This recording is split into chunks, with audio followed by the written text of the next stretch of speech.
ਲਹਿਰਾ ਗਾਗਾ ਵਿਖੇ ਨਗਰ ਕੌਂਸਲ ਚੋਣਾਂ ਤੋਂ ਬਿਲਕੁਲ ਪਹਿਲਾਂ ਵਿਧਾਨ ਸਭਾ ਹਲਕਾ ਲਹਿਰਾ ਗਾਗਾ ਅੰਦਰ ਕਾਂਗਰਸ ਵਿੱਚ ਉਸ ਸਮੇਂ ਬਗਾਵਤ ਸ਼ੁਰੂ ਹੋ ਗਈ ਜਦੋਂ ਹਲਕੇ ਦੇ ਸੀਨੀਅਰ ਆਗੂ ਤੇ ਸੂਬਾ ਸਕੱਤਰ ਵਰਿੰਦਰ ਗੋਇਲ ਐਡਵੋਕੇਟ ਨੇ ਕਾਂਗਰਸ ਨੂੰ ਅਲਵਿਦਾ ਕਹਿ ਕੇ ਲਹਿਰਾ ਗਾਗਾ ਵਿਕਾਸ ਮੰਚ ਦਾ ਗਠਨ ਕਰਦਿਆਂ ਸ਼ਹਿਰ ਦੇ ਸਾਰੇ ਹੀ 15 ਵਾਰਡਾਂ ਵਿੱਚ ਉਮੀਦਵਾਰ ਖੜੇ ਕਰਨ ਦਾ ਐਲਾਨ ਕਰ ਦਿੱਤਾ।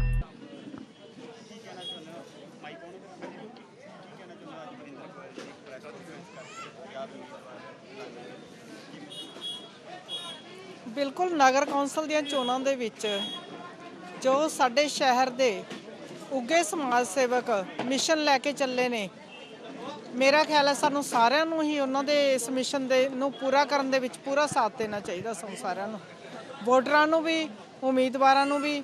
ਉਮੀਦਵਾਰਾਂ ਨੇ ਵੀ ਜੋ ਉਹਨਾਂ ਨਾਲ ਵਾਅਦੇ ਕੀਤੇ ਨੇ ਕਿ ਅਸੀਂ ਬਿਲਕੁਲ ਦਰ ਤੇ ਸੇਵਾ ਪਹੁੰਚਾਵਾਂਗੇ, ਸਕੀਮਾਂ ਦਾ ਲਾਭ ਉਹਨਾਂ ਦੇ ਦਰ ਤੇ ਪਹੁੰਚਦਾ ਕਰਾਂਗੇ, ਤਾਂ ਬਿਲਕੁਲ ਉਹਨਾਂ ਵਾਅਦਿਆਂ ਤੇ ਖਰੇ ਉਤਰਨਾ ਚਾਹੀਦਾ। ਤੇ ਵੋਟਰਾਂ ਨੂੰ ਵੀ ਚਾਹੀਦਾ ਕਿ ਉਹ ਕਿਸੇ ਵੀ ਲਾਲਚ ਤੋਂ ਪਰੇ ਹੋ ਕੇ ਵੋਟ ਨਾ ਪਾਣ, ਪਰੇ ਹੋ ਕੇ ਵੋਟ ਪਾਣ ਤੇ ਸਾਡੇ ਉਮੀਦਵਾਰਾਂ ਨੂੰ ਜਿਹੜੇ ਕਿ ਬੜੇ ਹੀ ਸੋਚ ਸਮਝ ਕੇ ਪੜ੍ਹੇ ਲਿਖੇ ਸੂਝਵਾਨ ਉਮੀਦਵਾਰ ਉਤਾਰੇ ਗਏ ਨੇ ਮੈਦਾਨ ਦੇ ਵਿੱਚ, ਤਾਂ ਉਹਨਾਂ ਨੂੰ ਹੀ ਵੋਟ ਪਾ ਕੇ ਕਾਮਯਾਬ ਕਰਨ, ਤਾਂ ਜੋ ਇਹਨਾਂ ਦਾ ਇਮਾਨਦਾਰੀ ਤੇ ਮਿਹਨਤ ਦੇ ਨਾਲ ਕੀਤਾ ਹੋਇਆ ਕੰਮ ਹੈ, ਜੋ ਜਿਸ ਮਿਸ਼ਨ ਨੂੰ ਲੈ ਕੇ ਚੱਲ ਰਹੇ ਨੇ, ਤਾਂ ਉਹਦੇ ਵਿੱਚ ਇਹਨਾਂ ਨੂੰ ਕਾਮਯਾਬੀ ਹਾਸਲ ਹੋਵੇ ਤੇ ਸ਼ਹਿਰ ਦਾ ਸਰਵਪੱਖੀ ਵਿਕਾਸ ਹੈ ਜਿਹੜਾ ਉਹ ਪੂਰਾ ਹੋ ਸਕੇ। ਗੁਰੀ ਚਹਿਲ ਜੀ।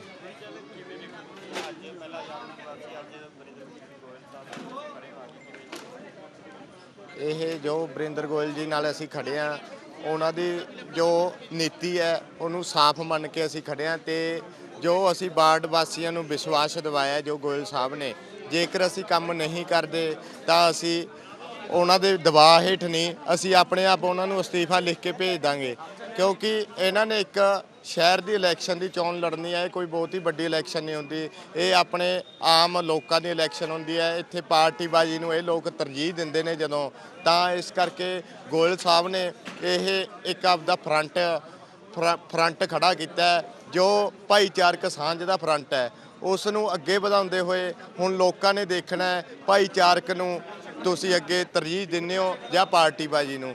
ਅਸੀਂ ਗੋਇਲ ਸਾਹਿਬ ਨਾਲ ਦਿਲੋਂ ਖੜੇ ਹਾਂ, ਜੇਕਰ ਅਸੀਂ ਕੰਮ ਨਹੀਂ ਕਰਾਂਗੇ ਤਾਂ ਅਸੀਂ ਅਸਤੀਫੇ ਦੇ ਦਾਂਗੇ। ਮੈਂ ਕਾਂਗਰਸ ਦਾ ਸੂਬਾ ਸਕੱਤਰ ਸੀ ਤੇ ਮੈਂ ਪਿਛਲੇ ਹਫਤੇ ਆਪਣਾ ਅਸਤੀਫਾ ਜੋ ਹੈ ਪਾਰਟੀ ਪ੍ਰਧਾਨ ਸੁਨੀਲ ਜਾਖੜ ਜੀ ਨੂੰ ਉਹਨਾਂ ਦੇ ਨਾਲ ਟੈਲੀਫੋਨ ਤੇ ਗੱਲ ਕਰਕੇ ਉਹਨਾਂ ਨੂੰ ਭੇਜ ਚੁੱਕਿਆ। ਉਹਦੇ ਤੋਂ ਅਸਤੀਫਾ ਦੇ ਰੀਜਨ ਦੇਖੋ, ਪਿਛਲੇ 4 ਸਾਲ ਤੋਂ ਮੈਂ ਕਾਂਗਰਸ ਪਾਰਟੀ ਦੇ ਵਿੱਚ ਸੀ। ਕਾਂਗਰਸ ਪਾਰਟੀ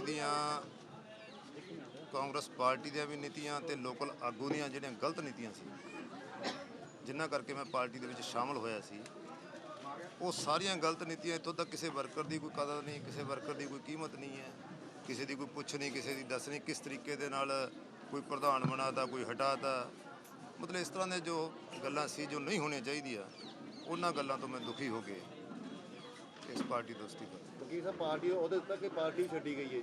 ਪਾਰਟੀ ਵੀ ਛੱਡੀ ਗਈ ਹੈ? ਹਾਂ, ਛੱਡ। ਵਕੀਲ ਸਾਹਿਬ, ਤੁਸੀਂ ਜਿਹੜੇ ਆਜ਼ਾਦ ਉਮੀਦਵਾਰ ਖੜੇ ਕੀਤੇ ਨੇ ਜਾਂ ਕਿਸੇ ਪਾਰਟੀ ਦਾ ਸਮਝੌਤਾ ਹੋਣ ਦੇ ਕੋਈ ਸਟਾਰ ਹੈਗੇ ਨੇ ਕਿਸੇ ਪਾਰਟੀ ਨਾਲ, ਹੋਰ ਪਾਰਟੀਆਂ ਨਾਲ? ਅਸੀਂ ਲਹਿਰਾ ਗਾਗਾ ਵਿਕਾਸ ਮੰਚ ਬਣਾਇਆ, ਜਿਸ ਦੇ ਵਿੱਚ ਪਾਰਟੀਬਾਜ਼ੀ ਦਾ ਕੋਈ ਮਤਲਬ ਨਹੀਂ। ਜੇ ਕਿਸੇ ਪਾਰਟੀ ਦਾ ਕੋਈ ਸਹੀ ਕੈਂਡੀਡੇਟ, ਜਿਹੜਾ ਜਿਸ ਤਰ੍ਹਾਂ ਮੈਂ ਬੇਨਤੀ ਕੀਤੀ ਹੈ ਕਿ ਸਾਡੇ ਕੈਂਡੀਡੇਟ ਬੈਠੇ ਹੈ, ਕੋਈ ਇਹ ਕਹਿੰਦਾ ਇੱਕ ਥਾਪੜ ਕੇ ਕਿ ਮੈਂ ਲੋਕਾਂ ਦੀ ਸੇਵਾ ਕਰਾਂਗਾ, ਲੋਕਾਂ ਦੇ ਕੰਮ ਆਊਂਗਾ, ਰੋਜ਼ ਵਿਕਾਂਗਾ ਨਹੀਂ, ਤੇ ਸਹੀ ਮਾਇਨੇ ਦੇ ਵਿੱਚ ਕੋਈ ਸੇਵਾ ਕਰਨ ਲਈ ਤਿਆਰ, ਅਸੀਂ ਉਹਦਾ ਵੀ ਸਮਰਥਨ ਕਰਦੇ ਹਾਂ। ਕਿਹਾ ਜਾ ਰਿਹਾ ਵੀ ਕਾਂਗਰਸ ਤੋਂ ਬਿਨਾਂ ਕਿਸੇ ਵੀ ਪਾਰਟੀ ਲਵੇ ਜਾਂ ਤੁਹਾਡੇ ਕੋਲੇ ਪ੍ਰੋਪਰ ਕੈਂਡੀਡੇਟ ਨਹੀਂ 15 ਦੇ 15, ਇਹਦੇ ਬਾਰੇ ਕੀ ਕਹਿਣਾ? ਇਹ ਤਾਂ ਦੇਖੋ ਤੁਸੀਂ, 11 ਕੈਂਡੀਡੇਟ ਤੁਹਾਡੇ ਸਾਹਮਣੇ ਬੈਠੇ ਆ, 4 ਕੈਂਡੀਡੇਟ ਅਸੀਂ ਕੱਲ੍ਹ ਜਾਂ ਪਰਸੋਂ ਦੱਸ ਦਿਆਂਗੇ, ਪਰ ਜਿੱਥੇ ਤੱਕ ਜਿਹੜੇ ਲੋਕ ਕਹਿੰਦੇ ਨੇ ਉਹਨਾਂ ਨੂੰ ਪੁੱਛ ਲਓ ਕਿੱਥੋਂ ਇੰਪੋਰਟ ਕਰਕੇ ਲਿਆ ਰਹੇ ਨੇ, ਪਿੰਡਾਂ ਦੇ ਵਿੱਚੋਂ ਇੰਪੋਰਟ ਕਰਕੇ ਲਿਆਂਦੇ ਜਾ ਰਹੇ ਨੇ ਕੈਂਡੀਡੇਟ, ਤੇ ਉਹੀ ਲੋਕ ਸਾਨੂੰ ਕਹਿਣ, ਦੇਖੋ ਕਿੱਡੀ ਹੈਰਾਨੀ ਦੀ ਗੱਲ ਹੈ। ਮਿਸ਼ਨ ਕੀ ਹੈ ਤੁਹਾਡਾ ਲਹਿਰਾ ਗਾਗਾ ਵਿਕਾਸ ਮੰਚ ਬਣਾਉਣ ਦਾ? ਪਾਰਟੀ ਛੱਡਣ ਦਾ ਕਾਰਨ ਕੀ ਹੈ, ਕਿਉਂ ਬਣਾਉਣਾ ਪਿਆ? ਇਹ ਇਸ ਲਈ ਬਣਾਉਣਾ ਪਿਆ ਕਿਉਂਕਿ ਪਿਛਲੇ ਸਮੇਂ ਦੇ ਵਿੱਚ ਜੋ ਨਗਰ ਕੌਂਸਲ ਦੇ ਵਿੱਚ ਹੋ ਰਿਹਾ ਤੁਸੀਂ ਮੇਰੇ ਨਾਲੋਂ ਜ਼ਿਆਦਾ ਜਾਣਦੇ ਆ ਕਿ ਕਿਸੇ ਵੀ ਸ਼ਹਿਰ ਦੇ ਵਿੱਚ ਵਿਕਾਸ ਨਾਂ ਦਾ ਕੋਈ ਕੰਮ ਨਹੀਂ ਹੈ, ਕੋਈ ਚੀਜ਼ ਨਹੀਂ ਹੈ, ਕਿਸੇ ਦੀ ਕੋਈ ਸੁਣਵਾਈ ਨਹੀਂ, ਖਾਸ ਤੌਰ ਤੇ ਕਿਸੇ ਐਮਸੀ ਦੀ ਕੋਈ ਸੁਣਵਾਈ ਨਹੀਂ। ਉਹ ਸੁਣਵਾਈ ਕਿਉਂ ਨਹੀਂ ਹੈ? ਐਮਸੀਆਂ ਦੀ ਇੱਛਾ ਦੇ ਮੁਤਾਬਕ ਤਾਂ ਪ੍ਰਧਾਨ ਨਹੀਂ ਬਣਦਾ, ਪ੍ਰਧਾਨ ਚੰਡੀਗੜ੍ਹ ਜਾ ਕੇ ਬਣਦਾ। ਕਿਸ ਤਰੀਕੇ ਨਾਲ ਬਣਦਾ ਹੈ ਇਹ ਵੀ ਤੁਸੀਂ ਜਾਣਦੇ ਹੋ। ਤੇ ਜਦੋਂ ਪ੍ਰਧਾਨ ਧੱਕੇ ਨਾਲ ਬਣਾਏ ਜਾਂਦੇ ਆ, ਐਮਸੀ ਨੂੰ ਕੋਈ ਪੁੱਛਦਾ ਨਹੀਂ, ਤਾਂ ਵਾਰਡਾਂ ਦੇ ਕੋਈ ਕੰਮ ਨਹੀਂ ਹੁੰਦੇ। ਲੋਕ ਦੁਖੀ ਹੋਏ ਪਏ ਆ।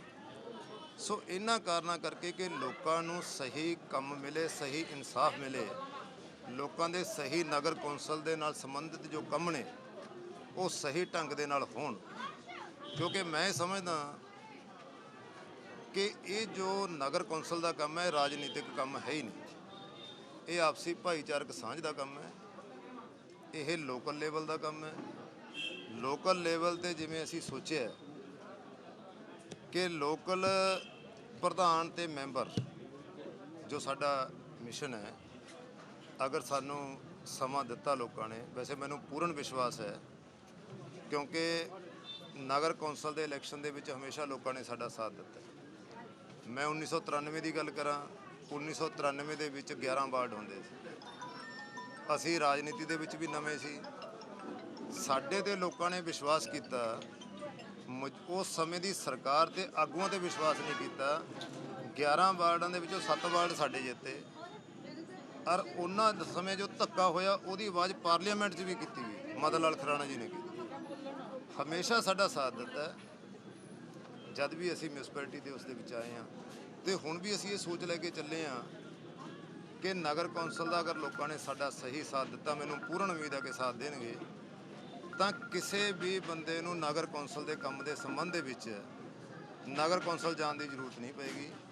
ਸਾਡਾ ਪ੍ਰਧਾਨ, ਸੰਬੰਧਿਤ ਵਾਰਡ ਦਾ ਐਮਸੀ, ਸਾਰਾ ਸਟਾਫ ਵਾਰਡ ਦੇ ਵਿੱਚ ਬੈਠਣਗੇ, ਜਾ ਕੇ ਸਮਾਂ ਤੇ ਸਥਾਨ ਨਿਸ਼ਚਿਤ ਕੀਤਾ ਜਾਊਗਾ ਤੇ ਉੱਥੇ ਬੈਠ ਕੇ ਲੋਕਾਂ ਦੀਆਂ ਮੁਸ਼ਕਲਾਂ ਸੁਣ ਕੇ ਤੁਰੰਤ ਉਹਨਾਂ ਦਾ ਹੱਲ ਕੀਤਾ ਜਾਊਗਾ। ਕੀਤਾ ਜਿਵੇਂ ਬੀਬੀ ਪਟਲੇ ਤੇ ਬੈਠੇ ਨੇ, ਕੀ ਤੁਹਾਨੂੰ ਲੱਗਦਾ ਨਹੀਂ ਕਿ ਚੋਣਾਂ ਵਿੱਚ ਪ੍ਰਸ਼ਾਸਨ ਵੱਲੋਂ ਕੋਈ ਨਿਰਪੱਖ ਚੋਣਾਂ ਕਰਵਾਈਆਂ ਜਾਣਗੀਆਂ ਇਹਨੂੰ ਲੈ ਕੇ? ਦੇਖੋ, ਪ੍ਰਸ਼ਾਸਨ ਵੱਲੋਂ ਜਿੰਨਾ ਧੱਕਾ ਕੀਤਾ ਜਾ ਰਿਹਾ ਉਹ ਸਾਰਿਆਂ ਦੇ ਸਾਹਮਣੇ।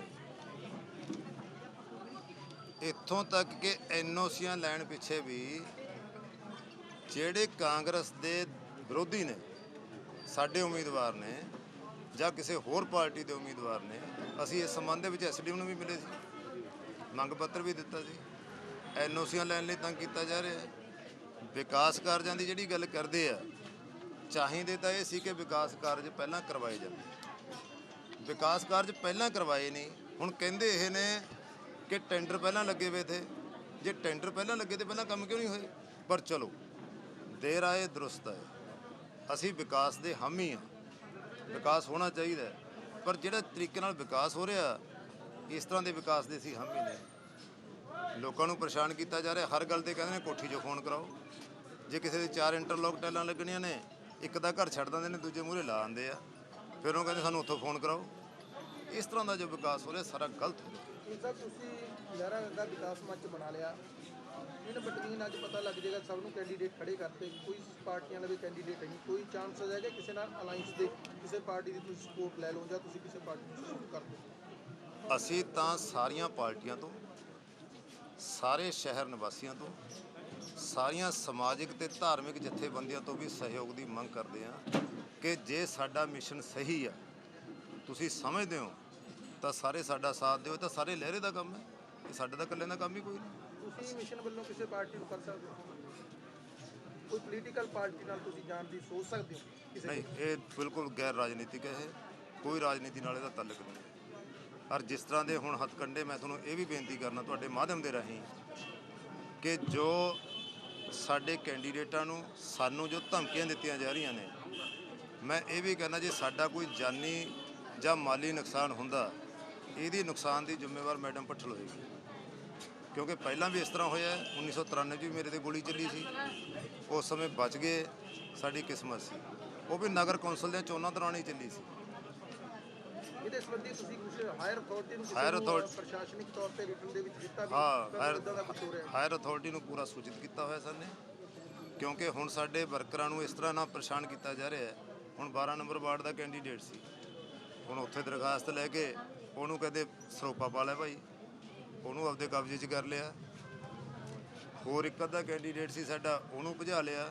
ਸੋ ਇਸ ਤਰ੍ਹਾਂ ਦੇ ਇੱਥੋਂ ਤੱਕ ਕਿ ਬਿਜਲੀ ਬੋਰਡ ਦੇ ਐਕਸ਼ਨ ਐਸਡੀਓ ਉਹ ਛਾਪੇ ਮਾਰਦੇ ਫਿਰਦੇ ਆ, ਨਾਲੇ ਸਾਨੂੰ ਦੱਸ ਦਿੰਦੇ ਆ ਵੀ ਸਾਨੂੰ ਤਾਂ ਭੇਜਿਆ ਗਿਆ ਸੀ, ਕੀ ਕਰੀਏ ਜੀ। ਸੋ ਇਸ ਤਰ੍ਹਾਂ ਦੇ ਤੁਹਾਡੇ ਮੰਚ ਵੱਲੋਂ ਜਿਹੜੀ ਚੁਣਾਵੀ ਮੁਹਿੰਮ ਹੋਊਗੀ ਕਿਸ ਤਰੀਕੇ ਨਾਲ ਇਹਨੂੰ ਪਕਾਉਂਗੇ ਪੂਰੇ ਬਾਰੇ? ਚੋਣ ਨਿਸ਼ਾਨ ਇੱਕ ਤਰ੍ਹਾਂ ਦੇ ਲਾਉਂਗੇ ਜਾਂ ਅਲੱਗ-ਅਲੱਗ ਹੋਣਗੇ? ਕੀ ਇਹ ਪ੍ਰਸ਼ਾਸਨ ਤੇ ਡਿਪੈਂਡ ਕਰਦਾ ਵੀ ਪ੍ਰਸ਼ਾਸਨ ਨੂੰ ਜੇ ਕਿਤੇ ਨੈਗੇਟਿਵ ਕਹਿਤਾ ਉਹਨਾਂ ਨੇ ਤਾਂ ਸਾਨੂੰ ਨਹੀਂ ਦੇਣਗੇ। ਸਾਡੀ ਤਾਂ ਜਦੋਂ ਸਾਰੇ ਕੈਂਡੀਡੇਟ ਅਸੀਂ ਇੱਕ ਪਲੇਟਫਾਰਮ ਤੇ ਇਕੱਠੇ ਹੋਏ ਆ ਤਾਂ ਚਾਹੀਦਾ ਤਾਂ ਇਸ ਤਰ੍ਹਾਂ ਹੀ ਹੈ। ਜਦੋਂ ਅਸੀਂ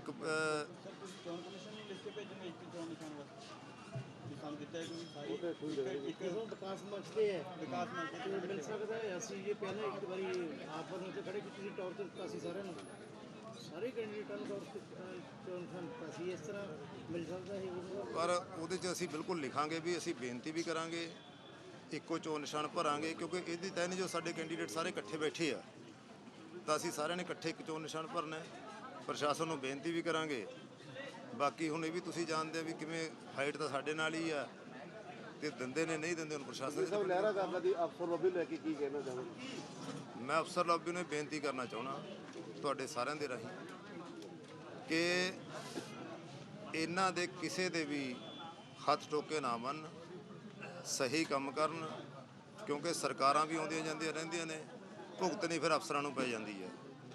ਸਟੇਟ ਦੇ ਲੀਡਰ ਨੂੰ ਕੀ ਇਹ ਚੋਣਾਂ ਦੇ ਵਿੱਚ ਇਹੋ ਜਿਹੀ ਭੂਮਿਕਾ ਨਿਭਾਉਣੀ ਚਾਹੀਦੀ ਹੈ? ਬਿਲਕੁਲ ਨਹੀਂ ਨਿਭਾਉਣੀ ਚਾਹੀਦੀ। ਜੇ ਉਹ ਚੋਣਾਂ 'ਚ ਹਿੱਸਾ ਲੈਂਦਾ ਤਾਂ ਉਹ ਆਪਣੇ ਕੱਦ ਨੂੰ ਉੱਚਾ ਕਰਦਾ ਹੈਗਾ ਜਾਂ ਨੀਵਾਂ? ਬਿਲਕੁਲ ਬਿਲਕੁਲ, ਇਹ ਤਾਂ ਨੀਵਾਂ ਹੀ ਹੁੰਦਾ।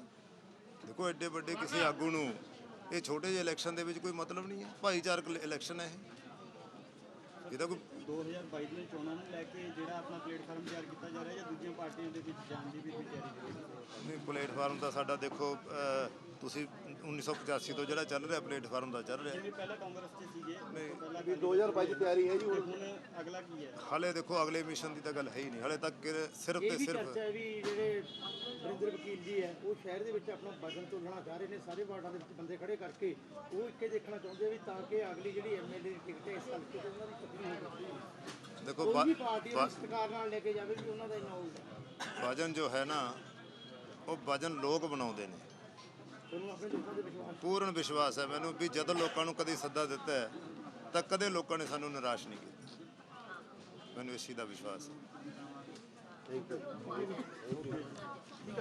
ਪੀਟੀਏ ਨਿਊਜ਼ ਅਪਡੇਟ ਦੇ ਲਈ ਸੰਗਰੂਰ ਤੋਂ ਟੋਨੀ ਸ਼ਰਮਾ ਦੀ ਰਿਪੋਰਟ।